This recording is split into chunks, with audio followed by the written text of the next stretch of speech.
Shalom, baik saat ini saya akan mempresentasikan hasil ujian akhir semester dasar epidemiologi tentang penyakit hepatitis misterius dengan dosen pengampu Dr. Jonesius Eden Manopo, SKM MKes.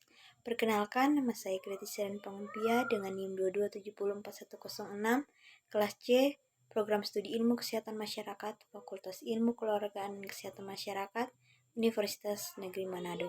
Masuk pada definisi. Nah, definisi penyakit hepatitis misterius disebut misterius karena penyakit ini tidak diketahui etiologinya dan masih dalam investigasi atau pemeriksaan di laboratorium.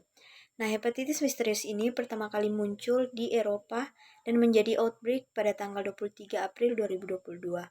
Melihat dari kasus kemunculannya penyakit ini, umumnya menyerang anak di usia di bawah 10 tahun. Mirisnya lagi bahwa penyakit ini sudah masuk ke Indonesia, dan hal ini diketahui setelah 3 anak di Jakarta meninggal dunia diduga karena terinfeksi virus hepatitis misterius. Kita masuk pada gejala hepatitis misterius yang akan dialami yaitu mual, muntah, nyeri perut, diare, demam tinggi atau ada riwayat demam, lesu atau hilang nafsu makan, gatal-gatal, nyeri sendi, penyakit kuning, dan air kencing berwarna pekat. Berikut yaitu pencegahan penyakit hepatitis misterius, yaitu dengan mencuci tangan secara teratur. Yang kedua yaitu meminum air bersih yang matang dan memakan makanan yang matang penuh.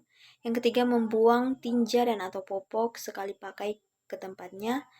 Yang keempat yaitu menggunakan alat makan sendiri-sendiri. Dan yang terakhir yaitu apabila ada anak-anak yang terkena gejala atau terkena hepatitis misterius, segera lakukan pemeriksaan ke fasilitas kesehatan terdekat.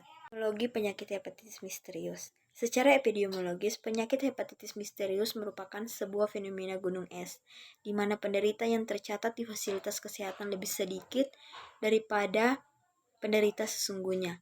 Penyakit ini merupakan penyakit kronis yang menahun. Nah, saat seseorang terinfeksi, kondisi masih sehat dan belum menunjukkan tanda dan gejala, serta munculnya keluhan, tetapi proses penularan atau masa inkubasi terus berjalan hingga sampai pada tahap dini dan lanjut. Selanjutnya yaitu frekuensi penyakit hepatitis misterius. Berdasarkan laporan riset kesehatan pada tahun 2018, rata-rata prevalensi hepatitis di dalam negeri sebesar 0,39%. Yang kedua yaitu penyebaran hepatitis misterius.